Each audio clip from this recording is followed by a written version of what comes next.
Okay, so Carmel, there's a term we hear quite a lot with CCB cases or coercive and controlled behaviour cases, and that's called gaslighting.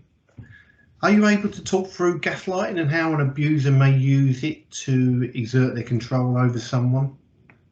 Yeah, thanks for bringing gaslighting up. I think for some people it might be quite a familiar term, but they might still not understand exactly what it means. But for some people, that it might be the first time that they've heard the term gaslighting. It came from a play where a man in the play would turn the gaslight down, and his wife would say, "It's getting darker in here," and he'd say, "No, no, no, that must be in your mind. It must be in your mind." It was a way of really making her start to doubt herself, her own senses, her ability to make sense of the world.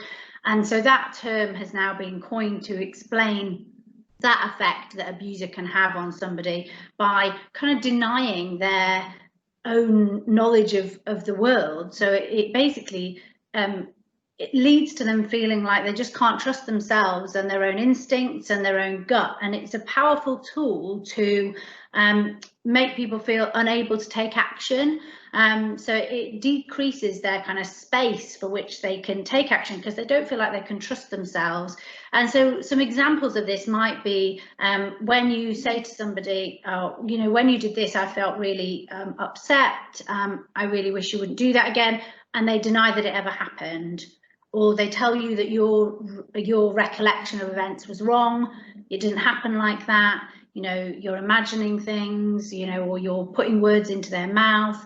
So it's really just kind of chipping away, but it can be as subtle as people turning down lights, turning on heating. You know, we have had cases where, you know, people are moving towards smart homes, and we have had cases where people will, you know, turn the heating up or down as a way of control. So, no, you can't have the heating on, you're wasting money. But also, you know, from their smart device at home, they're fiddling with the heating, fiddling with the lighting, just making somebody feel like they've got no control, and then making them doubt themselves as to whether that's really happening. So, you know, it's that kind of, at first you can start to just doubt yourself, and, oh, maybe I didn't remember it like that, or maybe that didn't quite happen.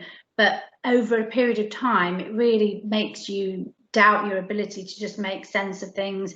It undermines your self-esteem, and it can happen over a long period of time, getting worse and worse to the point where, you know, somebody can be telling quite what would be considered quite blatant lies to an outsider, but to you, because you've had that over a long period of time, you're kind of in that world and you can't trust yourself enough to identify when somebody isn't really telling you the truth, or is kind of playing those mind games with you.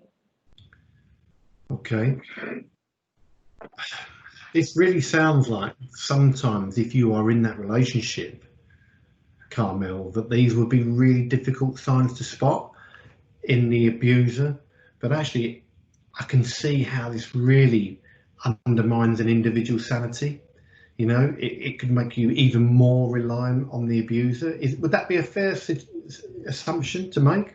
Yeah, it certainly can do in a lot of circumstances, because it can make you feel like that person is your anchor, and they kind of determine what is and isn't right with the world, and what is and isn't your reality, because they are constantly making you doubt yourself. And that can be, you know, something like you're out with friends and you come home and they say, "Oh, you were a bit loud tonight, you kind of dominated the conversation, you know, everybody felt a bit uncomfortable, didn't you notice it?" Or, you know, you've been with a friend and they said, I just don't think that friend likes you very much, you know.